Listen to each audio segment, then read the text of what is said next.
There isn't a single person left in the town of Ogden Marsh in Iowa, as every corner is burning under heavy flames in the middle of the night. This all started 2 days earlier. The locals are enjoying a high school baseball game, which suddenly stops when everyone notices Rory entering the pitch with a shotgun in his hands and looking spaced out. Deputy Russell evacuates the pitch while Sheriff David approaches Rory and, thinking he's drunk, he tries to gently make him drop the weapon. However, Rory is about to shoot his shotgun instead, so David reacts on instinct and shoots first, killing him. In the evening, David meets with Rory's wife Peggy and his son Kurt and apologizes to them, explaining Rory had been drunk so he had no choice.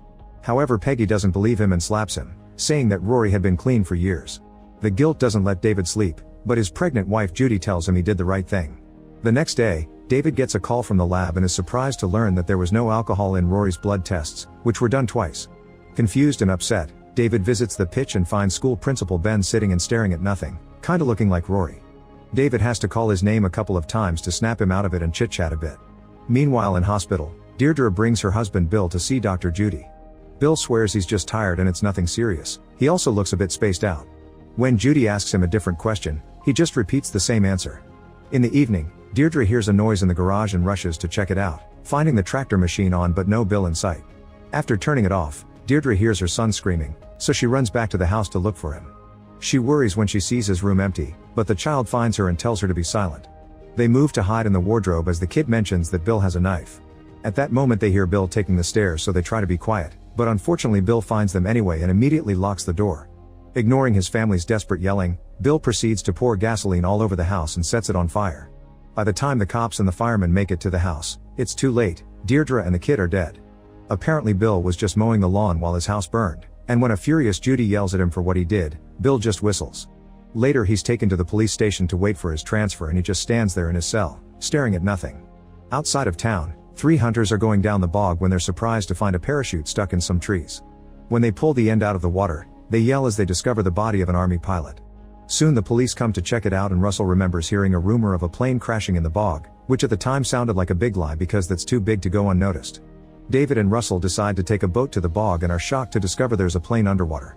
In the sky, some sort of drone camera zooms in on the town with the words "Initiate Containment Protocol." With a theory in mind, David researches where the town's water supply comes from and confirms it's from that bog, and the first house it reaches is Rory's.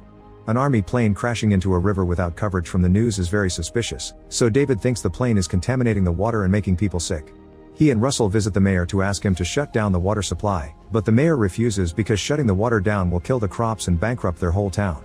Worried about the safety of his loved ones, David decides to ignore direct orders and goes to shut the water supply down himself, even removing the valve so nobody can turn it back on. When they return to the station, they're disturbed to find Bill bleeding on the floor of his cell. They wonder if he's dead, but when they come closer, Bill wakes up and tries to attack them while looking a bit zombie-like. David realizes Bill should have already been picked up by now, but when he tries to contact his higher-ups, he discovers the phone lines aren't working and there's no internet. Then David goes outside only to find that the town is completely deserted except for a woman passing by on a child's bicycle. At that moment a mysterious black car takes pictures of him, but when David tries to approach it, the car quickly drives away. Next David goes to the morgue and when he checks the first body he finds, he discovers it is stitched mouth and eyes. A noise coming from another table indicates that body is still alive, and when David checks on him, he finds the face also stitched. David tries to cut out the thread and the man gives him a warning right before the medical examiner hits David from behind. It seems this guy is infected too and a fight ensues as he tries to kill David with a bone cutter, hurting him on the shoulder. David pulls at the cable to make the cutter hurt the examiner instead, eventually killing him. However, the cutter begins bouncing on the floor and coming after David, but he's saved just in time by Russell. Afterward David goes home and tries to convince his wife to escape to her parents' house, but Judy refuses. In emergencies the town needs a doctor. Suddenly Judy sees somebody outside their house and David goes out to check the barn, only to be arrested by the military. They drag him onto a bus where he finds lots of kidnapped locals, including Judy and Russell. The bus takes them to a military camp they've set up at the local school, where people are being kept behind fences. The group is taken through some tents to be scanned for radioactivity and body temperature, and everyone with bad results is separated from the families even if it's just children. Unfortunately Judy's temperature is high and the soldiers take her away, causing David to fight against their captors. However, he's easily overpowered and knocked out. Judy is tied to a stretcher and taken inside, where she sees lots of soldiers in masks, locals suffering, and blood stains. She can't help screaming when they come to sedate her. When she wakes up, she finds herself in a room with dozens of people tied to stretchers and hears violent noises outside. It seems a car has crashed against the camp fences and people are taking the chance to run away. As the soldiers try to stop them, a violent riot ensues and the infected people breach the containment area. Unable to control such a mess, the soldiers and the doctors escape in helicopters, leaving the patients tied to the stretchers.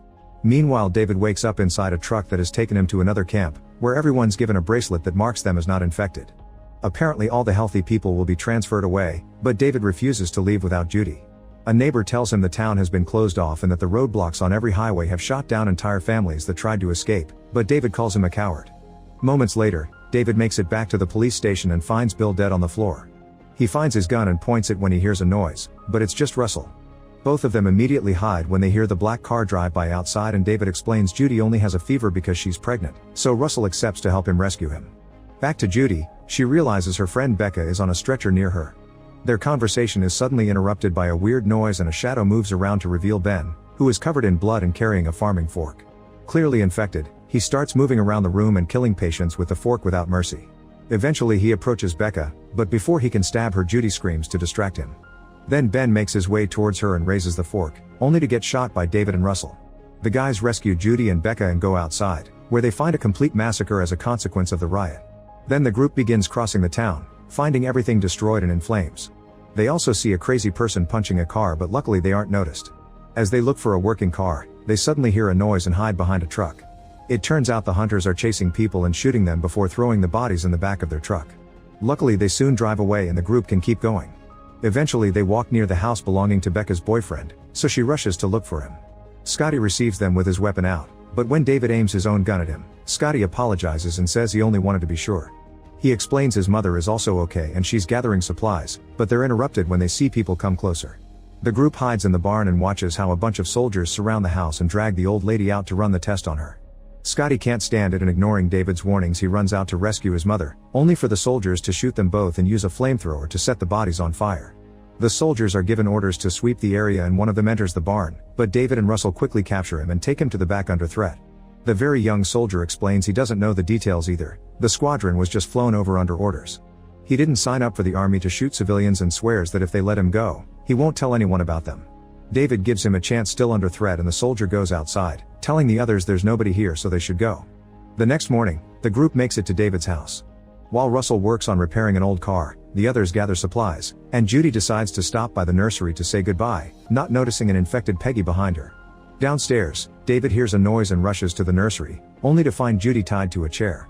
Suddenly an infected Kurt jumps on him to try to kill him, and when David tries to reach for his fallen gun, Peggy stabs his hand, getting it stuck on the floor.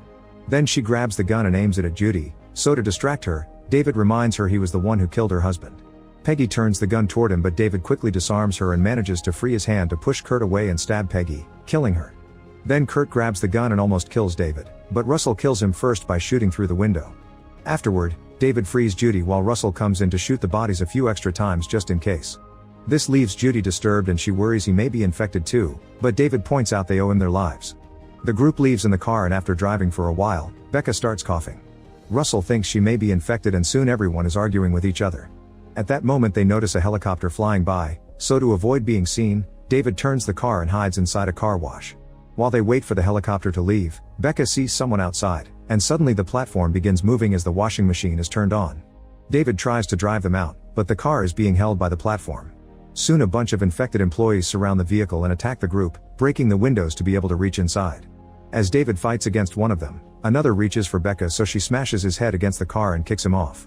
After lots of struggling, David also manages to push the other guy off and finally gets to advance the car, but another employee appears at the back of the car and puts a hose around Becca's neck, who gets dragged out and killed.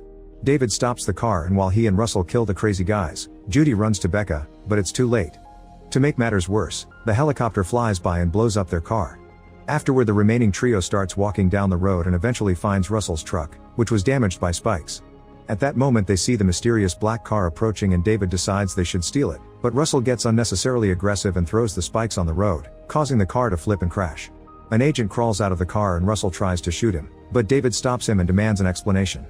The agent says that the plane had been transferring a prototype biological weapon designed to destabilize a population, but it crashed when it was going to Texas to be destroyed. The incubation period is 48 hours. A furious David punches the guy and announces he wants him to help, but Russell kills the man with a shot and David comes to terms with the fact his friend must be infected. David takes Russell's rifle away, but Russell reveals he's also got a gun and points it at them, making them give him back his rifle before reminding them how many times he's saved their lives. Then Russell tells the couple to move, treating them as hostages. After walking for a while, Russell wastes all the rifle's bullets in the air and David tries to calm him down.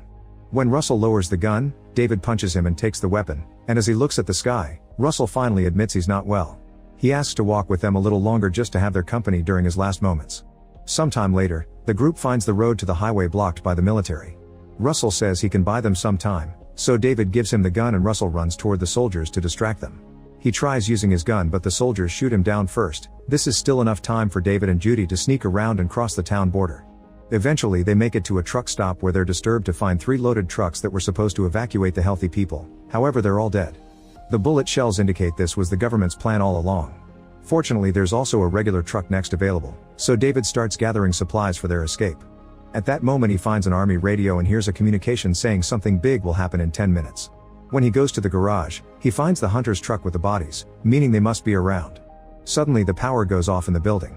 Judy sees a shadow, so she immediately hides and grabs a knife, but when the hunters find her anyway, she starts running away and hides in a room where she finds even more bodies. When a hunter comes to check this room, Judy swallows her disgust and hides among the bodies, so the hunter doesn't see her and walks away. Judy approaches the door and almost screams when someone touches her, but luckily it's just David. Then the couple runs to the truck and when they open the door, a body falls out. They get into the vehicle, but none of the keys David took from the office work, so he has to check the fallen body to find another set. He manages to find them, but before he can move, a hunter grabs his leg and drags him into a fight. The second hunter tries to enter the truck, but Judy immediately kills him with a shot. After exchanging a few hits, David manages to cover the hunter with oil and sets him on fire with his lighter, rolling away not to be reached by the flames too. Afterward the couple leaves in the truck, and since David brought the military radio with him, they listen to a countdown that soon reaches 0. Suddenly they hear an explosion, and as a very bright light illuminates the whole area, they realize the military has blown up their town. The bomb sends such a blast wave that it reaches the truck and sends it flying off the road. Luckily they both survive, so they hold hands as they watch their beloved hometown fall into ruins. Then the couple begins making their way to the nearest city, unaware that the drone camera is onto them and displays the words "Initiate Containment Protocol." Meanwhile, newscasts all over the country report that the town was taken over by a normal fire that couldn't be stopped because of the wind, and that the explosion some people saw was a petrochemical plant having an accident. There's a reporter on site, but an infected person suddenly interrupts the transmission. Make sure to subscribe and turn on notifications so you can watch more videos like this. Thanks for watching.